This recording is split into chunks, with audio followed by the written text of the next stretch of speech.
Hello, brave souls. Tonight's story is called I'm Trapped in a Town Where Tradition is Deadly, Part 1.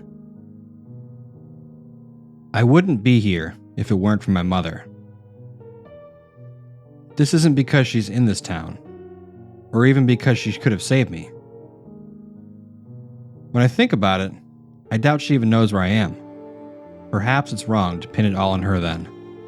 But what I do know is, when our childhood cat got cancer when I was 9, and when my best friend moved away when I was 11, she told me to make the best of a bad situation.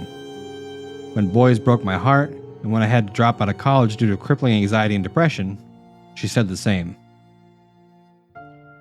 The intention behind this statement was good, to not let the world get me down. But I think the second, more harmful thing it did was make me accept the half-good parts of my life. Something in my brain now says, I lost a great opportunity, so I have to settle for what I have left. I lost my job, and my live-in boyfriend broke up with me. So it's perfectly acceptable that I purchased an old camper, van, and decided to try living in a 68 by 136 space full-time. It's trendy now, so I got a bunch of Instagram followers out of it. A solar power company just sponsored me. My boyfriend may have destroyed my self-esteem, and my lack of a traditional job has boosted my depression in a major way. But that, $800 to $1,400 a month from that sponsorship is something, a bright side. Not that it matters anymore. Money doesn't matter here, or when you're dead. As I wait for nighttime, knowing what will come my way. I'm having a very hard time making the best of this. So don't hate me if I try to blame my mother for at least a portion of what I've got myself into. I didn't want this. This wasn't in the YouTube videos I watched to prepare, or the books I got ready myself for constant cross-country travel. Part of living life as a social media vagabond, or van lifer, means always traveling to new places. You have to, really. If your feed looks like typical national park route every newbie tries, you'll fade into the background. My specialty is being able to find places no one else in the van life sphere travels to or really knows about yet. I follow highways and back roads until I spot something particularly gorgeous, choosing my gut instinct over best of spots. Which is exactly how I stumbled upon the small and unbelievably gorgeous Lakeview, Montana.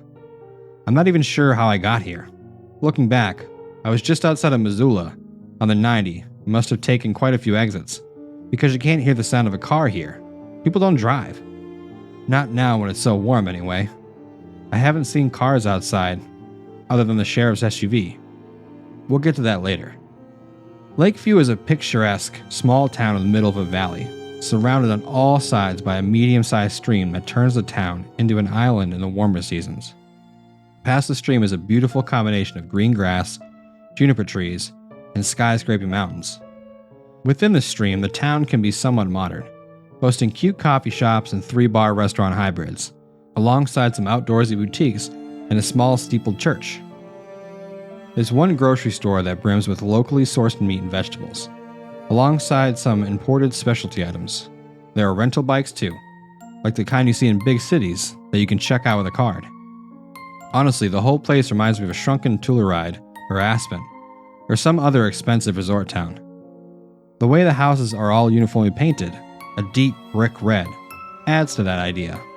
Like nothing could possibly be out of place. But it's not a resort town. In fact, I don't think many people enter the town at all. There's no pamphlets on the town, or its history, and there are no hotels or Airbnbs. The latter isn't something I have to worry about. I stationed my van on a dirt road by the water the first night, but it's still strange for a place so clearly gorgeous. I shrugged it off then, but now, I wish I would have hesitated. Not having a hotel means no one stays short term, no one stops by.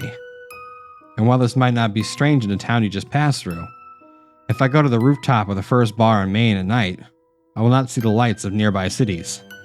I will only see pitch black in all directions, like Lakeview is a spaceship floating in a galaxy, directionless and free of hope. There's one way in and out of town, over a one-lane bridge. I use the term one way very loosely, because outside of a truck that supplies food and goods to the town, I've never seen anyone leave. I've tried so many different ways. But I'm getting ahead of myself. Sorry about that. My writings have been restricted to short Instagram posts and hashtags, so sometimes I will leap around a bit. When I first got here, it was in the afternoon. My GPS didn't work because I didn't have service in town, but I connected to the Wi-Fi at the grocery store after picking up a bag of salad and some marinated tofu. I downloaded some episodes of Killing Eve and hung out at one of the outside tables, watching people pass. One thing I noticed right away was that everyone in town was attractive, unreasonably lip-biting attractive. Sue me, I've been single for quite some time. They all look fit and glowy, as if they spent days hiking and doing yard work under the full sun. Maybe they did. But it wasn't only their bodies that made them so striking. Their eyes seemed to glow more than most, though maybe there was something in the water that lent it to the clarity. I was a bit too tired for socializing though, so I drove my van around until I found a nice spot by the stream, made my salad, and tucked in for the night. I fell asleep pretty early. The glow of the sunset dimmed through the curtains of my van. Figured I'd get up before 6, make some coffee, and take some photos in town. Already, some part of me wanted to stay there longer. I woke up in the middle of the night to a noise outside the van. I sleep with a solar-powered lantern that I charge on my dashboard during the day, and it casts a somewhat haunting light on the van's interior. In the dim light, I sighed in relief that everything was still locked up, but wondered how something could have woken me. I've slept in enough gas stations and Walmart parking lots to develop pretty deep sleep habits. Sleep like the dead, a voice said in my head. I thought it was in my head. The noise came again, and I can't quite explain it. It was like there was something moving, snake-like, and heavy on the side of the van. My breath stopped completely. I reached for my phone, but the screen was black. No 911, said the voice in my head, which may have been mine. The thing, whatever it was outside the van by my right ear. I held still as a rock and I heard it pass to the left. So close I could hear its texture and could have sworn it indented the metal of the van as it moved. At this point, I didn't even know if I was breathing. My rational brain was thinking it was a bear, but that thought was like a plea, because some inane part of me knew it wasn't. Some inane part of me saw it magnetized to me, felt its large tongue tasting my fingerprints in the metal. It could feel my heart through the wall of the van. I knew. It squeaked slightly as it came to the windows of the back. Windows I'd curtained because they looked right over my bed. I felt my cheeks grow wet with tears because I knew if I looked at the windows, even with the curtains, that I'd know it saw me. I know that more than I knew if I even had eyes to see with, because that animal part of my brain could picture this thing. I could picture its limbs and large tongue like liquid tree trunks, but pitch black as a night without stars or light. It didn't play with the door handles, but that didn't comfort me. It doesn't need them, the voice in my head whispered. My eyes flickered to the ceiling with an unimaginable dread. The fan that let air into my van from the ceiling had stopped moving. All there was to keep anything out was this thin wire mesh. It's watching you, the voice said. I slammed my eyes shut, squeezed them tight because it felt like when I was a kid, and I could never shut them tight enough when I watched a scary movie. But I would always see something and I couldn't bear it. But it didn't matter what I saw. I heard it slither up and back on the van, felt its heavy weight press down on the back tires. I heard it slide and I heard the metal cage creak. I couldn't move. I wouldn't move. The creaking turned into a slither. It's tasting your air, said the voice. All I wanted to do was crawl into the front, into the driver's seat and speed away. But something told me that wasn't possible. Something told me I couldn't leave. I gasped, realized I haven't even been breathing until then. And I heard the beast, the thing, whatever it was, slide down the front of the car. There was the most beautiful sound, the rustle of leaves. It retreated. I didn't let myself move until I had been long gone, for what felt like hours, but couldn't have been because there was no light shone through the fabric of the curtains.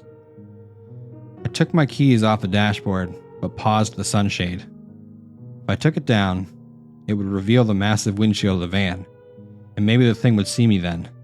Worse, maybe I would see it. But I needed to get out. I needed to leave in case it came back.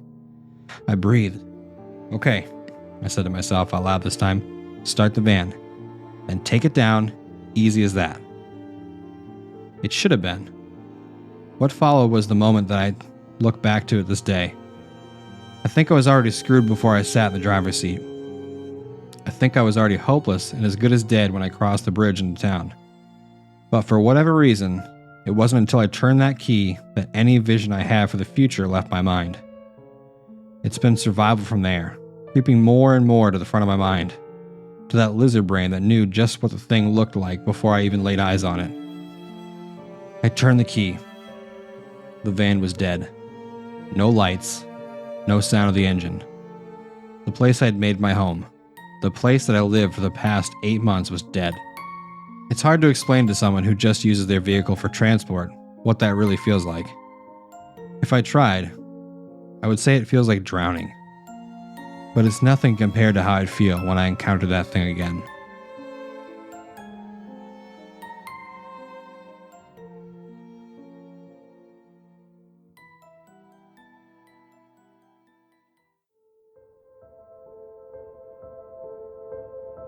Thank you for listening, and I hope you enjoyed the story. Big thank you to the author for creating such an interesting and genuinely creepy experience.